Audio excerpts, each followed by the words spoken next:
Time now for sports on 104.7 The Cave. Here's Ned Reynolds. Mike, the intern, Ned Reynolds, in the studio on a Thursday morning, so we now know who the most valuable player in the NBA is. And for the third time, and this is really remarkable too, it's Nikola Jokic of the Denver Nuggets. Now, keep in mind, folks, the most valuable player is based on the regular season and not on the playoffs, because Jokic's team is down 2-0 to the Minnesota Timberwolves, and they play again tomorrow night. But Nikola Jokic averaging 26 points a game, 12 rebounds, 9 assists. This is the third time that he has won the NBA's most valuable player, and that puts him in elite status because they're the three-time winners. Who are they? Well, Abdul-Jabbar, Jordan, Bird, Russell, Chamberlain, LeBron James, Malone, Karl Malone, Magic Johnson. These are all among the individuals who won 3 or more most valuable player awards in the NBA. And now you add Jokic on there. He's pretty good, folks. He's a really tower of strength, 6'11", 260 pounds, and he is a great ball handler. Unfortunately for him, his team has not done particularly well in the playoffs, but the playoffs don't count. It is all regular season. So congratulations to him. Big congratulations to him, but once again proving that basketball is a team sport, not an individual one. All right, there is kind of a little bit of a legislation proposal being planned for Congress that is going to affect sports. Let's talk about it. If they can get this passed, and I really find this to be a positive move, 2 members of the United States House of Representatives, one from Alabama, the other from South Carolina, have gotten together, and they've presented a bill which would protect the NCAA, the colleges. Of course, the NCAA is the colleges. It's not a group of individuals making decisions. It is the colleges themselves and their various conferences. Protect them from the absolutely stifling antitrust lawsuits that are going on. That's what's costing college sports billions and billions of dollars. It's these antitrust suits. And the judge's defense, they're following the law. The antitrust rules say, hey, you can't do this and can't do that. But there's common sense involved. And this common sense is not before the legislators of this country. That's why this bill is being presented to offer some protection.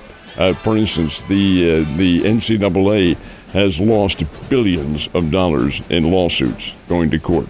Well, that's why they're reluctant to go there anymore. That's why all these rules, these nil rules and transfer portal rules, that's why they've all been passed, because the NCAA can't afford to keep going to court all the time. So these legislators have gotten together, and they're going to present this bill. And I think following it, and I hope it does pass because it needs to, following it, there will be other rules that are going to be passed governing the nil and the transfer portal and things like that.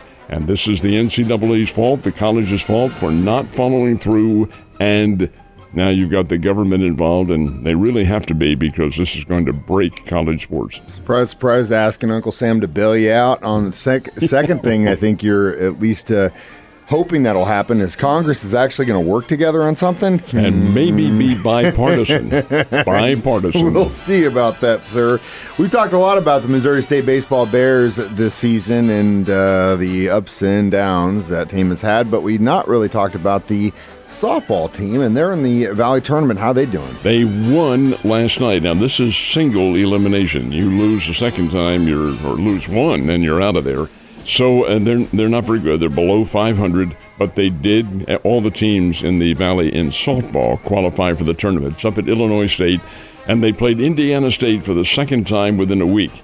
Indiana State beat them down here, and Missouri State won last night. 4-3. They advance to the quarterfinals. Quarterfinals are tonight. This is a 4-day tournament, and the winner, of course, goes on to regional competition. But good luck to Holly Hesse, who retires at the end of the season. She got a first-round win last night, 4-3. That's awesome. All of Missouri's pro baseball teams played yesterday. How'd they do? Cardinals were rained out. They had a 12 noon starting time, and it rained up there quite a bit, and they also had some severe weather. So that game was rained out, and that gave the Cardinals a chance to go to Milwaukee, which is where they play tonight.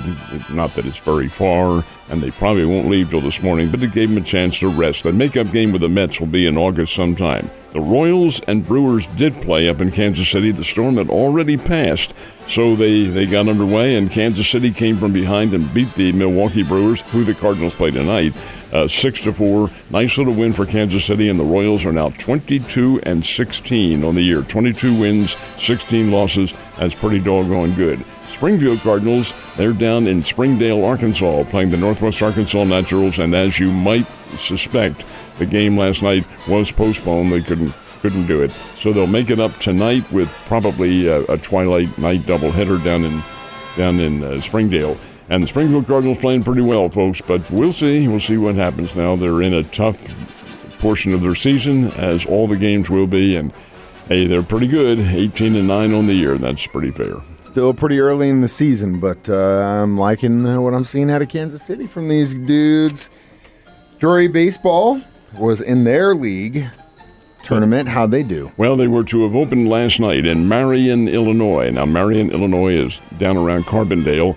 So, as you again might suspect, this storm front that just went through with us last night was headed there and was probably already there. As a matter of fact, it's kind of a perpendicular level to the way it goes, and there's a crescent to it and all that sort of thing. Well, we're getting into geometry here, but the fact is the game was rained out, and they'll make it up. Schedule's been pushed back now. They'll make that up today during William Jewell, and that's the Great Lakes Valley Conference Tournament. All right, now I know you got your list of scores there between hockey and basketball's playoffs.